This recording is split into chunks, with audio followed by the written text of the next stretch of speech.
바울은 예수 그리스도를 아는 지식의 근거에서 예수를 안다는 것이 무엇이냐?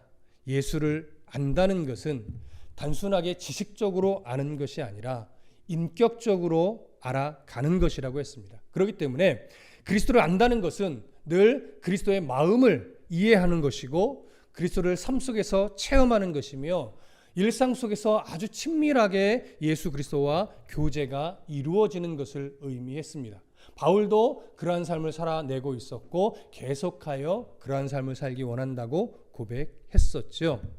또한 바울은요, 예수 그리스도로 인해 우리가 완전한 속죄를 받은 하나님의 자녀가 되었으니 이 사실을 분명하게 깨닫고 하나님 나라의 소망으로 살아가는 것이 하나님을 아는 것이라고 또 강조했습니다. 그리고 하나님 나라의 소망을 둔 성도로서 이 세상을 살아갈 때 우리는 어쩔 수 없이 수많은 고난들을 만나게 되는데 그 고난들을 무조건 원망하고 싫어만 하는 것이 아니라 만날 수밖에 없는 그 고난들을 기꺼이 받아내면서 그 과정에서 예수 그리스도를 본받게 되기를 소망했습니다. 그렇게 예수 그리스도를 만나고 본받으며 고난을 이겨내는 것이 바로 그리스도를 아는 것에 해당한다라고 바울은 강조했지요. 그래서 바울은 이러한 삶을 살기 위해서 끊임없이 노력하는 것이 마지막 때 부활하여 새하늘과 새 땅에 이르게 될 그러한 성도의 삶에 마땅히 나타나는 중요한 특징이라고 강조한 것입니다. 자, 바울은 이렇게 빌립보 교회 안에 있는 율법주의적 신앙을 가지고 있는 자들을 경계하면서 그들처럼 율법으로 할례로 더 의로워지려고 하고 더 온전한 구원에 이르려 한다라고 하는 왜곡된 시선을 갖지 않도록 이런 말씀으로 경계를 한 것입니다. 자, 이제 바울은요, 빌립보 교회 안에 있던 율법주의적 신앙을 경계함과 동시에 또 하나, 빌립보 교회에 있었던 또 하나의 문제가 있었는데 그것은 바로 반율법주의적 신앙이었습니다. 율법주의와는 좀 성향이 다른 그런 좀 문제였는데 이 반율법주의, 다른 말로 하면 반도덕주의라고도 합니다. 이러한 반율법주의적 신앙의 문제점을 이제 오늘 본문에서 또 꺼내 놓습니다. 그래서 한 구절 한 구절 바울의 이 강조점을 살펴보겠습니다. 자, 12절을 먼저 보시겠습니다. 12절 함께 읽습니다. 시작. 내가 이미 얻었다 함도 아니요 온전히 이루었다 함도 아니라 오직 내가 그리스도 예수께 잡힌 바 된 그것을 잡으려고 달려가노라. 자, 여기 보면 바울이 이렇게 시작해요. 내가 이미 얻었다 함도 아니요 온전히 이루었다 함도 아니라 이렇게 얘기를 하죠. 왜 이 표현을 쓰고 있냐면 지금 빌립보 교회 안에 반율법주의적인 신앙을 갖게 된 이런 사람들이 무엇을 주장했냐면 우리는 이미 구원을 얻었다. 이미 완전한 구원을 얻었으니 더 이상 영적 진보를 위해 그렇게 치열하게 노력하면서 할 필요가 없다. 이런 주장을 하게 됐어요. 또 그들이 또 하나 주장했던 것이 뭐냐면 우리는 이미 완전하게 의로워졌다. 완전하게 의로워졌으니 더 이상 어떠한 삶을 살든 우리는 더 이상 죄를 짓는 것이 아니다. 도덕적으로 마음대로 살아도 된다. 더 이상 우리에게는 그런 것들이 죄가 되지 않는다. 이러한 주장이 생겨난 거예요. 이런 주장들이 옳지 않기 때문에 바울은 내가 이미 얻었다 함도 아니요 온전히 이루었다 함도 아니다 라고 강조하여 말한 겁니다. 그러면 이미 구원을 얻었다, 이미 완전한 의에 이르렀다 이렇게 강조하며 이런 주장을 하던 이들은 어떤 자들일까요? 정확하게 누구라고 말하기는 좀 어려우나 이들은요, 당시 어떤 초기 영지주의적 신앙을 영향을 받은 그러한 자들로 여겨집니다. 기본적으로 영지주의는 종교가 아니라 어떤 여러 종교들 안에 스며들어서 변질시키는 그런 사상에 더 가깝거든요. 근데 영지주의가 가지고 있는 기본적인 방향은 이거예요. 선한 영이, 영은 선한데 선한 영이 악한 육에 갇혀 있으니 선한 영을 빨리 해방시키기 위해서 육을 타락에 내던져야 된다. 아니면 아예 반대로 육을 완전히 금욕해야 된다. 이렇게도 갔어요. 근데 보편적으로 나타나는 성향은 뭐냐면 육을 아예 타락에 내던져서 선한 영을 빨리 해방시키는 것이 옳은 삶이다. 이렇게 강조했단 말이죠. 그러다 보니까 이것이 사람의 어떤 인간이 가지고 있는 정욕적 성향에 너무 잘 맞아 떨어지다 보니까 이런 주장에 매료돼서 마음을 빼앗겨 버렸던 이들이 생겨난 거예요. 그래서 반율법주의, 반도덕주의는요, 이런 영지주의적 영향으로 인해서 예수로 인해서 이미 아예 온전한 그런 구원을 받았고, 그리고 의적인 의로움의 면에서도 완전해졌으니 더 이상 이제 영적 진보를 위해 치열한 싸움을 싸울 필요도 없고, 도덕적으로 우리들이 굳이 착하게 살 필요도 없다, 이렇게 여기던 것이었어요. 그러다 보니까 무엇이 부정돼요? 바울이 늘 강조하던 그리스도인의 점진적인 성화, 영화를 향해 우리가 달려가는 성숙의 과정을 부인합니다. 그리고 그래서 무슨 일 하든지 죄가 안 되니까 마음대로 살아라, 네가 원하는 대로 살아라, 너의 정욕이 이끄는 대로 살아라, 그것이 좋은 것이다, 이렇게 말했던 것이죠. 바울은 이들의 주장이 틀렸음을 지적을 하고 있는 겁니다. 그래서 뭐라고 말했냐면, 오직 내가 그리스도 예수께 잡힌 바 된 그것을 잡으려고 달려가노라, 이런 말로 연결을 한 거예요. 자, 바울이 왜 이런 말로 연결했느냐? 내가 그리스도 예수께 잡힌 바 된 이것은 무엇을 말하냐면, 바울이 이제 예수 그리스도를 잡아서 감옥에 가두는 일에 앞장서다가 언제 회심을 하게 되냐면, 다메섹 도상에서 부활하신 예수님을 직접 만나면서 그가 완전히 꼬꾸라지고 회심하여 구원의 백성이 됐어요. 그러니까 그가 받은 구원을 이렇게 표현한 거예요. 내가 그리스도 예수께 잡힌 바 된 그것. 그러니까 예수로 인해서 회심하고 구원받은 그 사건을 말하는 거죠. 그런데 그렇게 얻게 된 구원을 잡으려고 달려간다, 이렇게 말해요. 그 구원을 잡으려고 달려간다. 이게 무슨 의미일까요? 다메섹 도상에서 예수 그리스도로 인해 받은 구원이 불완전하니까 더 완전한 구원을 이루기 위해서, 확실하게 구원을 붙잡기 위해서 달려간다는 의미일까요? 그렇지 않습니다. 이는 믿음의 어떤 경주자가 이미 되었기 때문에, 믿음의 경주자가 된 나는 믿음의 결승 지점까지 무조건 달려야만 하는 사람이다, 이런 의미예요. 그러니까 경주자가 결승 지점을 통과할 때까지는 포기하지 않고 끝까지 달려가야 하며, 뒤의 것을 돌아볼 여유가 없는 거죠. 그래서 그 결승점에 다다를 때까지 끝까지 달려가야만 한다라고 하는 것을 강조하기 위해서 잡힌 바 된 그것을 잡으려고 달려가노라, 이렇게 비유적으로 이야기를 한 겁니다. 그렇기 때문에 끝까지 달려간다, 잡힌 바 된 그것, 구원을 잡으려 구원의 어떤 결승점까지 달려간다, 이 말은 뭐냐면, 구원받은 백성이 예수님의 재림 때까지 마땅히 복음에 합당한 생활을 하면서 그 믿음의 경주를 달려간다는 의미죠. 그것이 옳은 그리스도의 삶이라는 거예요. 예수 그리스도의 재림 때까지 성숙한 성도의 삶을 살기 위해서 성화를 위한 믿음의 싸움을 끝까지 싸우는 것이 옳다라고 하는 얘기예요. 그리스도의 성품을 담기 위해 자신은 최선을 다하면서 살아가고 있다는 것이죠. 그것이 바로 잡으려고 달려간다라고 하는 의미예요. 바울은 이런 의미를 다른 서신서에서는 구원을 이루라, 너희 구원을 이루라, 이렇게도 표현했어요. 그러니까 구원을 이루라는 것이 구원이 온전하지 않다라는 의미가 아니죠. 이미 온전한 구원을 받았지만 구원이 완성되어 하나님 나라 갈 그때까지 성화적 차원의 삶을, 하나님 나라 백성다워지는 삶을, 그 훈련을 치열하게 살아내야 한다라고 하는 그런 의미인 것이죠. 이처럼 구원은 예수 그리스도의 십자가 은혜를 덧입어서 단번에 완전한 구원을 받은 겁니다. 이건 분명합니다. 보장된 구원이죠.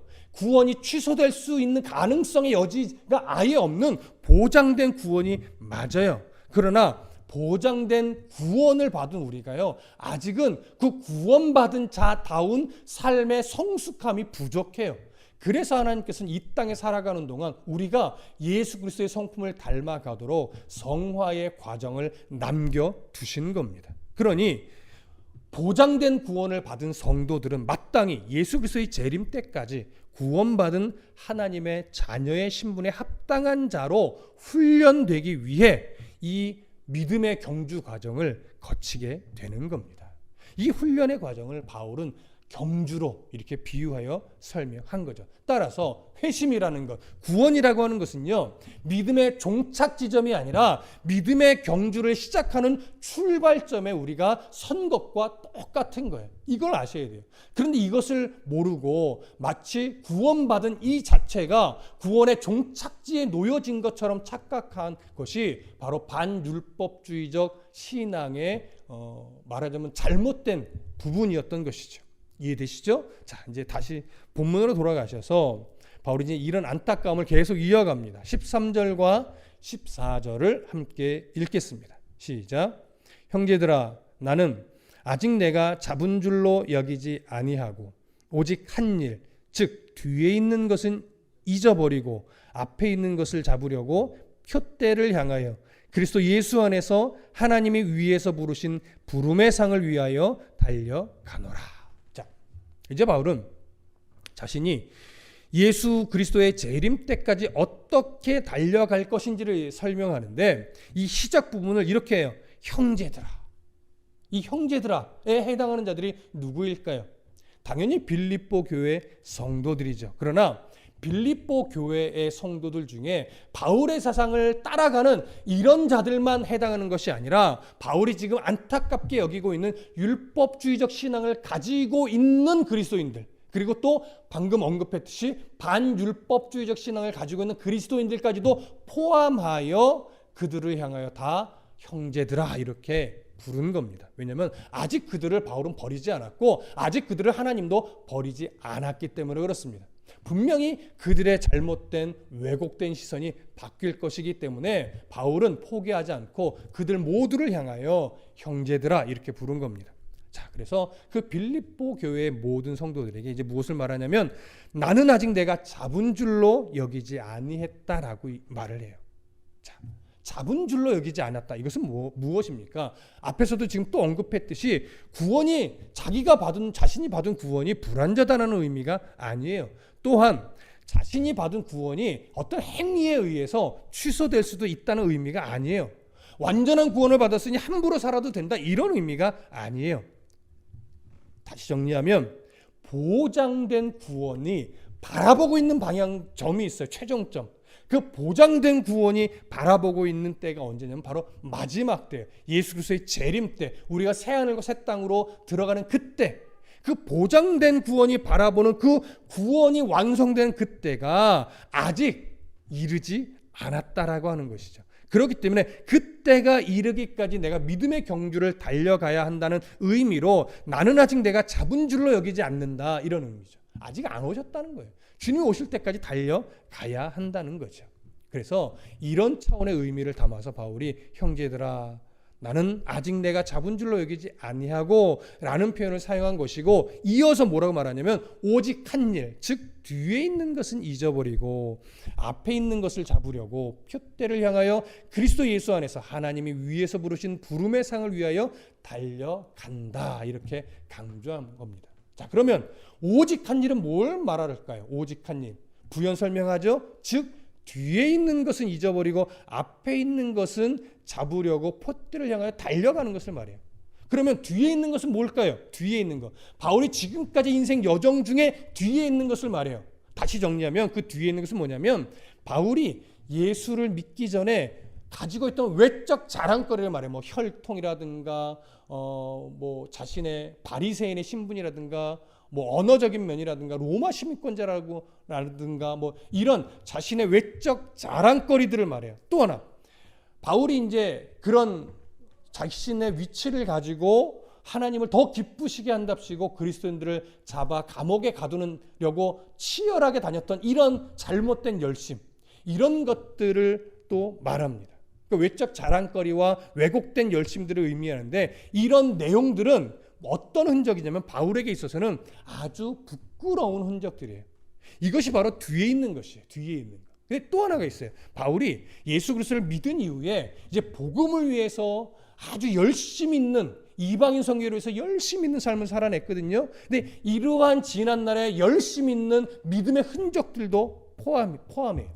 근데 이러한 흔적은 무엇이 되냐면 교만을 부릴 수 있는 흔적이 될 수도 있어요. 그래서 바울이 이 두 가지를 잊어버린다고 하는데, 이 잊어버린다는 것은 기억에서 지운다는 의미가 아니라 과거의 자신의 그 부끄러운 흔적들은 믿음에서 벗어나지 않게 하는 교훈으로 삼는다는 의미고, 복음을 위해 열심을 내었던 흔적들은 모두가 다 내 노력이 아니라 성령의 인도하심이었음을 인정하며 교만하지 않게 하는 교훈으로 자기가 삼고 가겠다라고 하는 의미로 이 표현을 한 겁니다. 그래서 그것으로 자랑하지 않겠다, 그것으로 낙심하지 않겠다는 의미로 뒤에 있는 것은 잊어버린다, 이런 표현을 한 거예요. 또 이와 달리 앞에 있는 것을 잡으려고 라는 표현을 하죠. 이 앞에 있는 것을 잡으려고 라고 하는 것은 14절 끄트머리에 부르신 부르심의 상과 같은 의미예요. 이건 이따가 좀 설명이 될 겁니다. 그래서 뒤에 있는 것은 잊어버리고 이제 앞에 있는 것을 잡으려고 달려간다라고 할 때, 이 앞에 있는 것을 잡으려고 한다는 것은 뭐냐면 결승 지점을 향해 달려간다라고 말하는 거죠. 그럼 생각해 보십시오. 결승 지점을 바라보고 열심히 달리며 이 경주에 집중하는 선수가 뒤를 돌아볼 여유가 있을까요? 그럴 여유가 없죠. 그래서 오직 결승점만을 바라보고 열심히 달려가는 이 모습을 바로 앞에 있는 것을 잡으려고 달려간다라는 표현으로 이야기를 한 겁니다. 그 결승 지점을 바울은 표대라고 오늘 설명을 해요. 그래서 표대를 향하여 달려간다라고 말하는 거죠. 경주의 결승 지점을 의미하는 겁니다. 결국 이것은 성경적으로 보면, 또 신학적으로 보면 예수 그리스도의 재림의 때가 되는 거예요. 예수 그리스도의 재림의 때. 이것이 표대를 향하여라는 표현에 담긴 상징적 의미이고, 믿음의 경주의 결승 지점과 동일한 의미가 돼요. 예수 그리스도의 재림의 때. 자, 그때 예수님이 재림하시면 이제 예수를 믿고 삶을 살아낸 우리들에게는 어떤 상이 주어질까요? 바로 그리스도 예수 안에서 하나님이 위에서 부르신 부름의 상이 주어져요. 자, 이 부름의 상은요, 잘 보셔야 돼요. 믿음의 경주를 완주한 자에게 주어지는 거예요. 믿음의 경주에서 1등, 2등, 3등 이렇게 등수를 매겨가며 1등한 자에게 더 좋은 상을 주는 것이 아니라, 이 믿음의 경주는 특징이 완주한 자 모두에게 주는 상이라는 거예요. 우열의 나눔이 없이. 이것이 아주 중요한 특징이죠. 그래서 하나님이 보시는 건 뭐예요?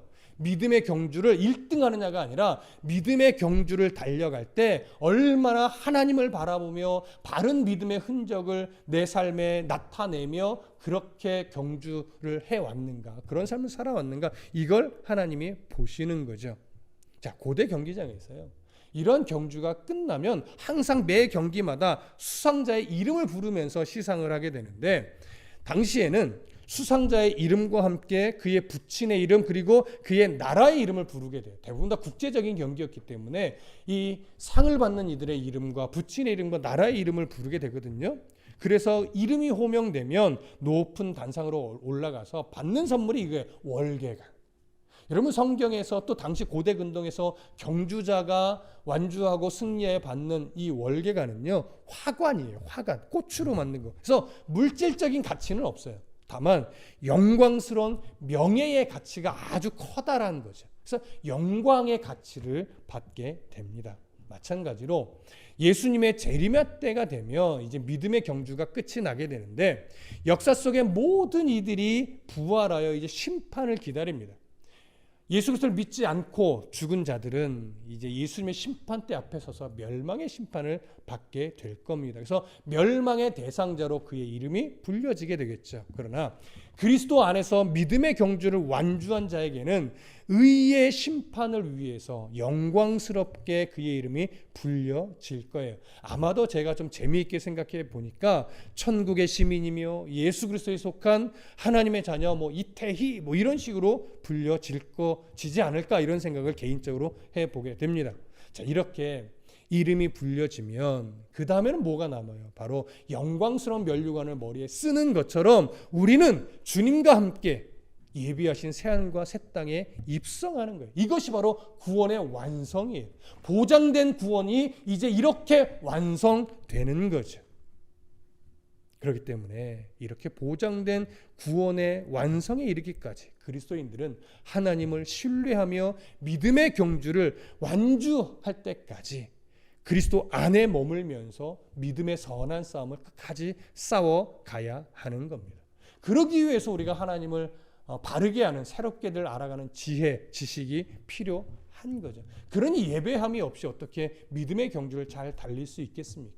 그러니 어떻게 말씀을 알아가는 은혜 없이 어떻게 믿음의 경주를 아름답게 완주할 수 있겠습니까?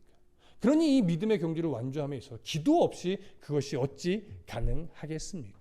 그러나 그리스도를 아는 지식에 새로워지게 되면, 늘 하나님 앞에 기도하는 삶을 살아가게 되면 내게 주어진 믿음의 훈련도 기쁨으로 받아내게 될 겁니다. 그렇게 기쁨으로 믿음의 훈련을 받아내게 되면 우리 안에 더 성숙한 성도의 흔적들이 새겨질 것이고, 하나님은 그 모습을 참으로 기뻐하실 겁니다.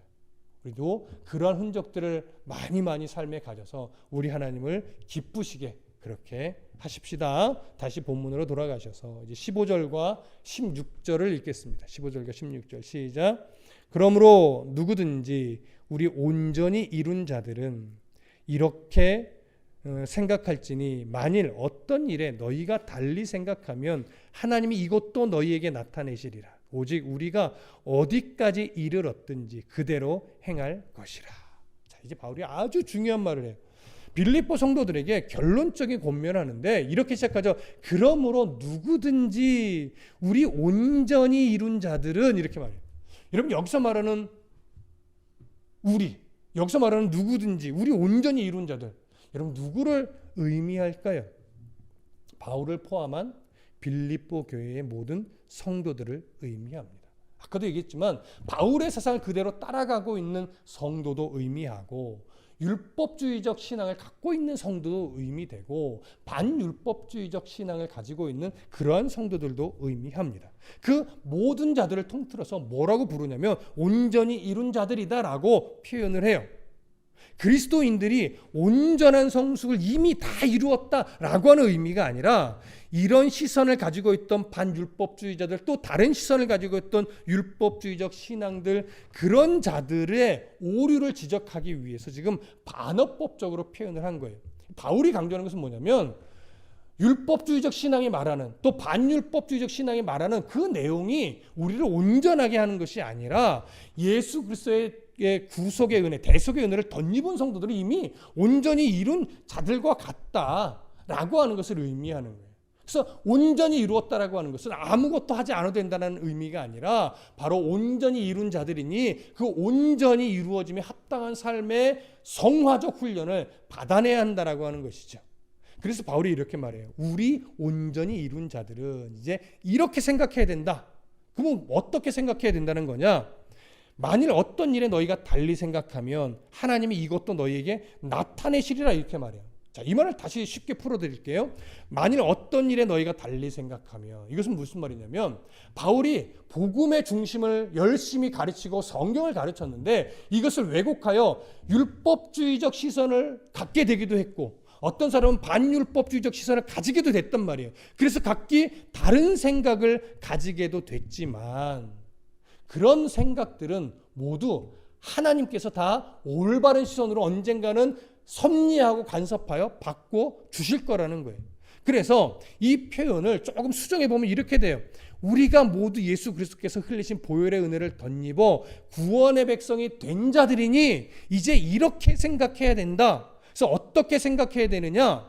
하나님이, 너희가 달리 생각하면 하나님이 그 모든 다른 생각들을 다시 바르게 교정시켜 주실 것이다. 그 사실을 너희들이 인정해라 라고 하는 것이죠. 무슨 말씀 이해되십니까? 그래서 지금 당장에 누가 잘했고 잘못했고를 완전 결판을 내자는 것이 아니에요. 왜냐하면 바울은요, 그들의 왜곡된 사상들을 자신의 말주변으로 바꿀 수 없다는 것을 알기 때문에 그래요. 열심히 가르치고 본을 보이고 필요할 때는 권면하겠지만, 사람의 말로 바꿔지는 것이 아니라 결국은 성령 하나님께서 그들 안에 내주하여 그들의 생각이 뭐가 잘못됐는지를 깨닫게 해주셔야만 그들이 생각을 바꾸게 된다는 것을 바울이 아는 거예요. 그래서 필요한 권면은 이렇게 했고, 이제 너희들이 이 권면을 듣고 생각을 바꿔내는 것은 내가 하나님께 맡긴다. 내 힘으로 바꿀 수 없다는 걸 안다. 그러니 너희가 예수 그리스도의 보혈의 은혜로 구원을 받은 자들이 맞으니 이제 하나님께서 예수님께서 앞으로 너희들의 인생을 간섭하여 생각을 바꿔내실 때 그 이끄시는 대로 바르게 순종하여 올바른 길에 서라. 이것이 지금 바울의 강조점입니다. 그렇기 때문에 이런 의미로 바울이 16절에서 이렇게 말한 거예요. 오직 우리가 어디에 이르렀든지, 이 표현은요, 각자의 신앙의 수준이 다 다르다는 거예요. 믿음의 깊이도 다르다는 거예요. 믿음의 성향도 조금씩은 다 다르다는 거예요. 그래서 각자가 지금 현재 어떠한 신앙의 위치, 어떤 수준에 있든지 이런 말이죠.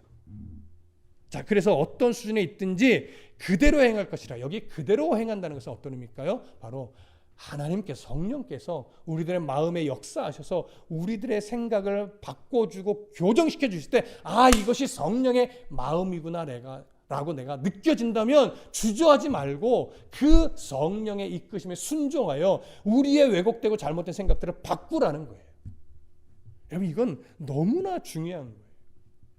바울의 고백은 사실 오늘 우리의 고백과도 같습니다. 저도 성도들을 바라볼 때 어떤 면은 이거는 아닌데, 이건 좀 많이 좀 과한데, 이런 것들이 느껴지죠. 그래서 필요한 권면을 하죠. 그러나 제가 말로 못 바꾼다는 걸 알아요. 그래서 제가 먼저 늘 바른 삶을 살고 성경을 바르게 연구하고 바르게 전하고 바르게 가르치고, 그러면 이제 성령 하나님께서 여러분들의 삶 가운데 역사하셔서 들을 수 있는 귀로 만드셔서 내가 좀 왜곡되게 생각했던 거, 좀 잘못되게 생각했던 거 하나님께서 바꿔 주실 겁니다. 그러니 저의 역할은 끊임없이 뭐 해야 돼요? 말씀을 바르게 연구하는 일, 그리고 그 말씀을 바르게 전하는 일, 그리고 전하는 대로 삶을 살아내는 일, 그런 일에 저는 최선을 다하다 보면 하나님께서 차근차근 저와 성도들의 삶의 신앙의 결과, 그 색깔을 동일하게 맞춰 주실 겁니다. 마태복음 28장 20절에서도 예수님이 무엇을 말씀하셨냐면, 가르쳐 지키게 하라. 성도들을 이렇게 말씀했잖아요. 여기서 가르쳐 지키게 하라는 늘 말씀드리지만 사실 번역이 좀 잘못됐어요. 지키도록 가르치라예요. 지키게 만드는 건 하나님의 몫이란 얘기고, 우리들의 몫은 그들이 성령의 인도를 따라 지켜낼 수 있도록 끊임없이 바르게 가르치라는 거예요. 포기하지 말고 가르치는 일에만 너희가 힘을 쓰면 성령께서 반드시 성도들의 생각과 삶의 흔적과 중심을 바꿔내실 것이라는 의미가 담겨 있는 것이죠. 그러니 오늘 저와 여러분들도 동일하게 이런 하나님의 마음을 담고, 일단 우리는 어떤 자라는 것을 분명하게 인정해야 돼요. 하나님 나라 갈 때까지 이 믿음의 경주를 달려감에 있어서 우리는 보장된 구원을 받은 자이고, 하지만 아직 보장된 구원에 합당한 삶의 어떤 습관들이 부족하기 때문에 주님 오실 그때까지 우리는 훈련되어져야 하는 자들이다, 이걸 인정하고 열심히 믿음의 삶을 살아가면서 마땅히 받아야 될 훈련, 이런 훈련들을 기쁨으로 받아내셔야 한다는 겁니다. 그리고 그런 훈련이 버겁고 또 그런 훈련이 싫어서 조금은 다른 신앙의 색깔을 갖거나 아니면 복음이 조금은 왜곡되어 있는 성도들이 있다면 우리는 그분들을 하나님께 맡기고 더 믿음의 기도를 해주고 더 응원해주고, 하나님께서 그들의 마음과 뜻과 생각을 바꿔서 더 온전한 믿음의 흔적들을 가져낼 수 있도록, 믿음의 방향성이 더 올바르게 되어질 수 있도록 끊임없이 우리가 기도해줘야 된다라고 하는 사명이 우리에게 있는 것입니다. 그런 믿음의 삶을 복되게 열심히 살아내는 저와 여러분들 되기를 간절히 소망합니다. 기도하겠습니다.